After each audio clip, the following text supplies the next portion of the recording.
এখানে লালু মিস্ত্রিকে। কেন? কেন কি বৃত্তান্ত তোমায় কৈফিয়ত দিতে হবে নাকি? তোমার লেবার নয়, আমার লেবার, যা বলার আমাকে বলুন। শুনলাম তুমি প্রত্যেকটা বাড়ি থেকে মিস্ত্রি চার্জ প্রচুর টাকা নিচ্ছ, ইউনিয়নের রেটের বাইরে চলে যাচ্ছ। যেমন আমি কাজ করি তেমন আমি চার্জ নিই। এই কি হলো? কি হলো, পেট কাটা গেছে নাকি? সব বোনাস। এই মিস্ত্রি, তুমি যে নাম্বার 1 মিস্ত্রি, তাহলে লেবাররা পেট কাটাকাটি করছে কেন? এটা কিসের মিস্ত্রি তুমি? চার্জ বেশি। অসম্ভব। দেখি, ওই দেখি,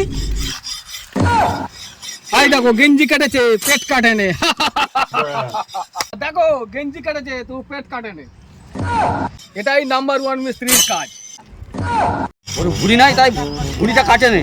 আমার মতো ভুড়ি থাকলে ওর ভুড়িটাই কেটে যেত। মুখ কাছে দা, ওর ভুঁড়ি নাই তো কি হয়েছে, ধনটা তো কাটে। কি